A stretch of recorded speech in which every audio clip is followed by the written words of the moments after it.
Les saluda el profesor Humberto Quesada, un gusto poder dirigirme a todos ustedes y poder compartir, como siempre lo venimos haciendo, de este humilde trabajo de investigación con cada uno de mis suscriptores y con todo el público en general, porque esta página fue creada para poder contribuir, poder ayudar y a poder tener un conocimiento más cercano acerca del acontecer nacional e internacional.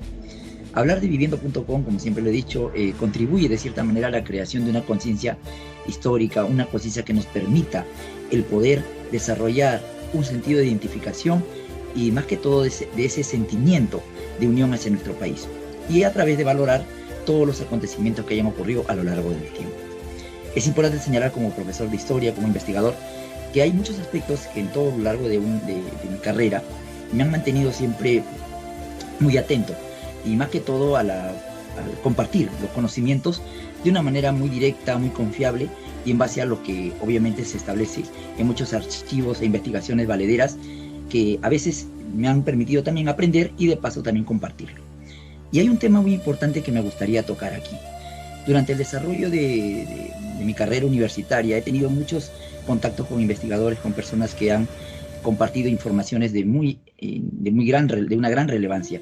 Y uno de los puntos ahí a tratar fue el tema sobre el origen del nombre de Atahualpa, que fue una de mis conversaciones favoritas que tocaba y en esos años de vida universitaria, y que ahora me doy el gusto de poder tocarlos a nivel en el colegio o en la universidad, ¿no? Y es muy importante señalar que han habido que hacer algunas afirmaciones sobre el nombre o el origen de este poderoso gobernante del Imperio Incaico, el último gobernante, por no decir del Imperio Incaico, a quien todos normalmente o históricamente, o porque por las enseñanzas en los colegios, hemos conocido con el nombre de Atahualpa, al último gobernante del más poderoso imperio de toda América, ¿no? Pero su verdadero nombre no era precisamente Atahualpa. Porque ustedes recuerden, si traducimos la palabra Atahualpa al vocablo, me podría pensar en el nombre de Ata, y Ata en quechua significa nudo, y Hualpa es gallina. Entonces, si yo me pongo a pensar el origen de este poderoso gobernante, del último rey, hijo del sol, prácticamente un hombre que destacaba por su inteligencia, por su valentía, por ser un hombre de un carácter muy firme, que su padre lo llame más o menos, sonaría así, ¿no? De nombre gallina atada o nudo de gallina. Entonces es muy curioso, porque yo me pongo a pensar, o les digo a ustedes, piensen, ¿no?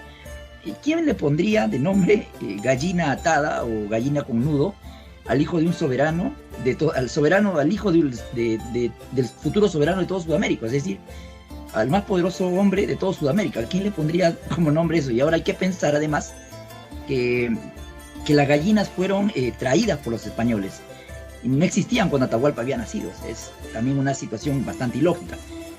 Atahualpa es un apodo, este apodo le fue puesto por los españoles al ver cuando se despedía llorando a su familia, al saber de que había sido condenado lamentablemente a la pena de muerte, ¿no? Y para la posteridad, el cronista Sarmiento de Gamboa, cronista lo menciona, ¿no? Fue el primero, y es importante destacar que fue el primero en llamarlo Atahualpa. Sarmiento de Gamboa le pone como nombre, como si este fuera pues su nombre, y no como el apodo que le pusieron por haber sido vencido o maltratado, o de una manera tan irrespetuosa, malintencionada y hasta dolosa. O sea, lo toma como nombre y no se dio cuenta quizás Sarmiento de Gamboa que era pues un apodo, ¿no? Ahora, con los años, en el colegio, vuelvo a repetir, en la universidad y en muchos lugares, siempre han mencionado al último soberano, al legítimo soberano, y nunca se hizo nada por aclarar este tema. Ha habido debates, conversaciones, han habido muchas fuentes de información, pero no había una situación exacta, no había nada exacto sobre el tema del verdadero nombre de este poderoso gobernante. Entonces, antes de morir, sí recuerdo mucho que antes de morir Atahualpa fue bautizado con el nombre de Francisco. Francisco era su nombre que lo bautizaron antes de ir a la pena de muerte.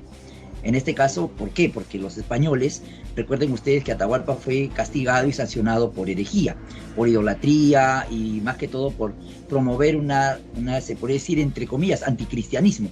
Entonces, por lo tanto, tenía que ser ejecutado, ¿no? Porque esa era la forma de castigo que aplicaba la iglesia en estos siglos. Entonces, por lo tanto, tenía que haber un nombre español, un nombre de Castilla, para poder ser ejecutado, porque supuestamente no podía ir al cielo con un nombre idólatra, ¿no? Un nombre totalmente falso. Entonces, por lo tanto, su nombre fue bautizado al nombre de Castilla como Francisco, ¿no? En este caso, se cuenta que hasta el mismo Francisco Pizarro, este conquistador español que llegó al imperio del Tahuantinsuyo, cuando vio cómo se dirigía Atahualpa a la pena de muerte, en este caso, ¿no? A morir de una manera tan cruel, tan despiadada, lloró, se derramó unas lágrimas, ¿no? Al ver la muerte de quien hasta el último momento, luego de conocerlo, lo consideró un hombre muy respetuoso, un hombre valiente, ¿no? Entonces es muy curioso de que tuviera ese nombre tan totalmente trastocado en la historia, ¿no? Un nombre totalmente falso, ¿no? Entonces,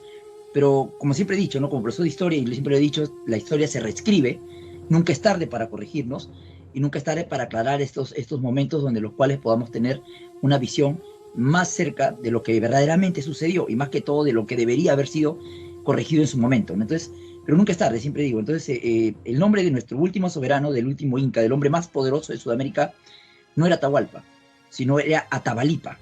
Atabalipa, que si traducimos del quechua, no en este caso a nuestro idioma, sería hombre fuerte y valiente, guerrero valiente, ¿no? Entonces, por lo tanto, si hablamos de un nombre castellanizado, sería Francisco Atabalipa, para el bautizo español y su posterior muerte, ¿no? Como ya lo expliqué, ¿no? Ahora, todos los documentos de inicios de la conquista, todos los documentos que los cronistas han relatado, hablan de Atahualpa, pero nunca, hablan de Atabalipa, perdón, pero nunca de Atahualpa. Es curioso porque no hablan jamás del nombre Atahualpa. Solamente dicen Atabalipa, mencionan a Francisco Atabalipa como el último señor de todas las tierras, de todo el territorio de Tahuantinsuyo. Y bueno, el cronista Martín de Murúa, Martín de Murúa, si no me equivoco, sí, también cuenta que Atabalipa, en este caso, tenía una hija, dejó una hija, y que su hija se casó con un español, con un español llamado Blas Gómez. En el libro de Historia General del Perú, en el libro 1 de este gran documento, ¿no? Bibliográfico, mencionan que Atabalipa tuvo una hija, y en otros documentos se sabe que su nombre de bautizo era Beatriz, o en este caso Isabel, ¿no? Entonces es importante señalar, queridos suscriptores, querido público en general, que nunca es tarde para corregir nuestros errores y nunca es tarde para poder enmendar la historia. Entonces, hacer honores a un soberano del nivel de Atahualpa, en este caso erróneamente llamado, para decirle a partir de ahora Atabalipa, porque su nombre era verdaderamente Atabalipa, guerrero fuerte y valiente, hombre fuerte y valiente. Un gusto haber compartido este pequeño momento de la historia para todos ustedes, y espero pues que nos sirva para que de ahora en adelante podamos reescribir todo lo que hacemos. Un gusto, permiso, y que tengan muy buenas noches. Y nunca olviden, es Atabalipa, no Atahualpa, ¿sí? Gracias, cuídense mucho. Nos vemos.